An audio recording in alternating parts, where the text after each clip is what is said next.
It's a lot of Bible, but it's good, huh? So those names and those stories listed in this text are really, really important. God was there at the beginning. God chose to create Abraham and Sarah, the Exodus, the rise of the nation of Israel, the kings and the prophets. These stories and these people were the foundation of faith for the Jewish people. And yet the Jewish people who our author was writing to were now Christians. And they had a unique perspective on Christ that Gentiles, that non-Jewish Christians didn't have. They understood Jesus as the fulfillment of all that God had been working on throughout history. The story of Christ was the continuation of their story. It was the continuation of the story of a God who was there at the beginning, who could help Sarah and Abram get pregnant in their 90s, the story of Moses being called to free the people, the story of the prophets. And it's in the revelation of who Jesus is that they found their faith continued, their faith nurtured, and their faith became incarnated. The text says, faith is the assurance of things hoped for, the conviction of things not yet seen. The author of Hebrews recalls all of these stories of the past and says that it's by faith that these, our ancestors, were able to do what they did. It was by faith that all of the wondrous things took place, and that we are called then to have faith in Jesus, who was the fulfillment of what God was doing in the first place. It was Jesus who would help us continue in the faith from here on. Knowing our stories is really, really important. It's in knowing our history that we can understand our future. It's in handing our stories down from one generation to the next that we begin to understand the progression of how God is working in our lives now and how God has been working in our lives since the beginning. And we have to know and share our stories as Christians. Okay, we have to know and share our stories. I think it's equally as true, and I think you might agree, that we also kind of need to know our family stories, right? Figuring out who we are and our identity. I think of the way that kids always want them to be told the stories over and over again about what they were like when they were really little. They want to see the videos and the pictures because it matters to them. It's who they are, it's their identity. And we need to have the same kind of thirst for our story as Christians. My story matters. The stories that I was taught from my family. I am almost 100% pure Dutch. My ancestors came over here 5 generations ago and homesteaded land in northwest Iowa, where they all still are. My parents were the first ones to leave their soil. And everybody was Dutch except for one woman, my great-grandmother. And this is the one I hear the most stories about. She was German and not Dutch, and she liked to rock the boat. All of the Dutch women scrubbed their floors on their hands and knees because they knew that is the only way you can get a floor clean. My great-grandmother bought a mop, and everybody talked about it. When the rural church in Boyden, Iowa, only would do their worship services in Dutch, which she could not understand, she stopped going. And she took her children to Matlock, Iowa, a few towns over, and where they could hear an English service until Boyden offered a second service in English. And she was my mother's Sunday school teacher in 5th grade. My mother had had a call into ministry when she was much younger, but the Dutch Reformed Church does not ordain women, at least did not at that time. And my mom was in 5th grade, and her grandmother were cleaning up after Vacation Bible School. And she asked her grandmother why she couldn't be a minister. And my great-grandmother started saying, well, you know, in the Bible, Jesus really only called to, well, in the church, there's always been this tradition that No, that's not true either. Honey, there's just no good reason for it. That's just how it's been. But it doesn't have to stay that way. The world doesn't have to stay that way. If that's where God tells you to walk, then that's where you walk. Because of that, I get to be a second-generation pastor, ordained. That's my story. Her name, my great-grandmother, was Iva, and that is who my daughter is named after, because those stories have to stay with us. It's really important to know our stories. It keeps us grounded in our identity. So last autumn, Pastor Greg and I attended a conference about how to minister to young adults in the church. And this knowing their story, knowing the biblical story and knowing their story was a constant theme. The presenter gave out the following facts. If you have managed to keep a youth in the church into young adult age, 4 out of 5 of these young adults sincerely wants to cross the bridge and work on their lifelong discipleship. Those numbers are good.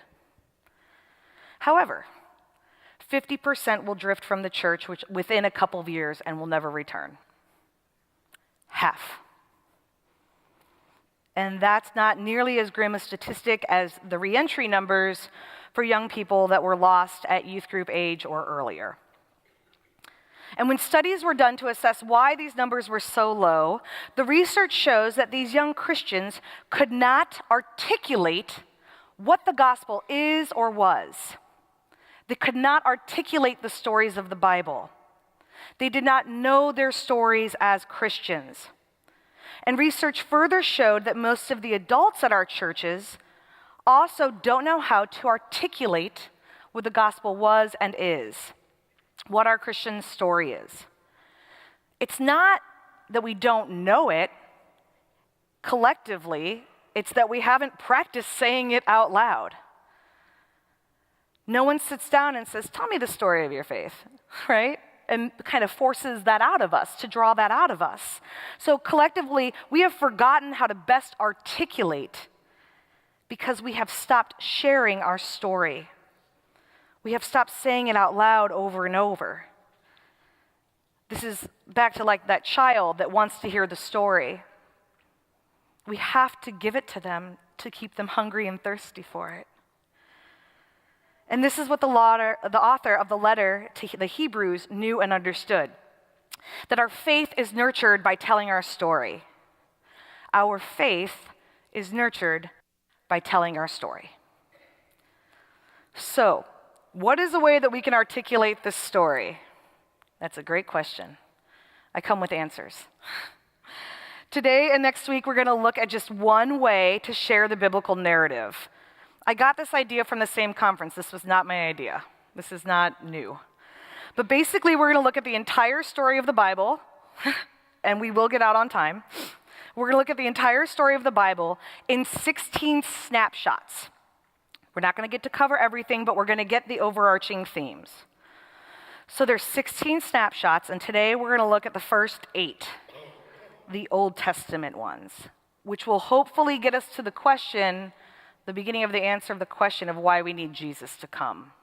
Okay, so I'm a super great artist, as you can tell. It's okay if you can't read these. I'm sorry if you're unable to see them. I'm going to say them out loud.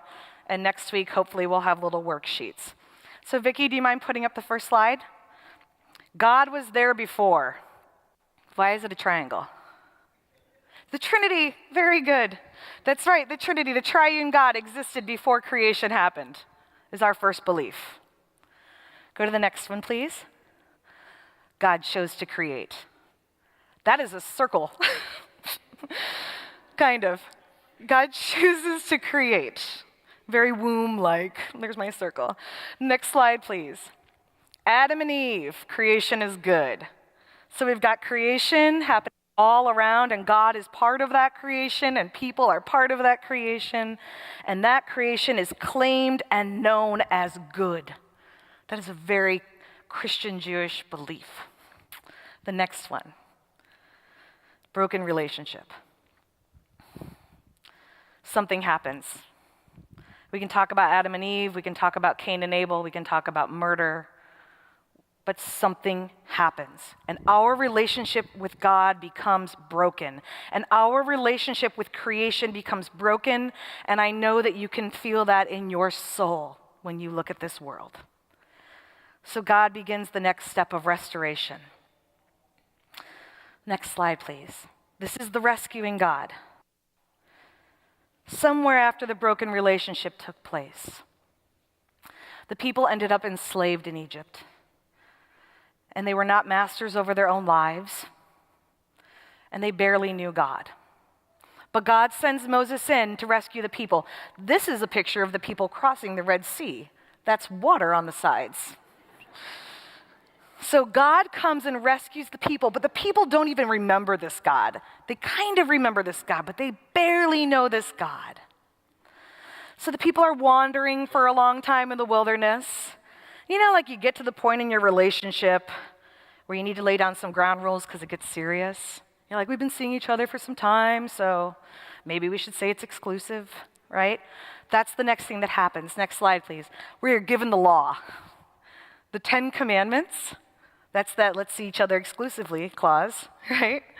As well as rules about how to run society, how to be good to your neighbor, how to make sure that the most vulnerable of our society are always taken care of, and how to understand that when the most vulnerable are taken care of, that means we're in right relationship with God.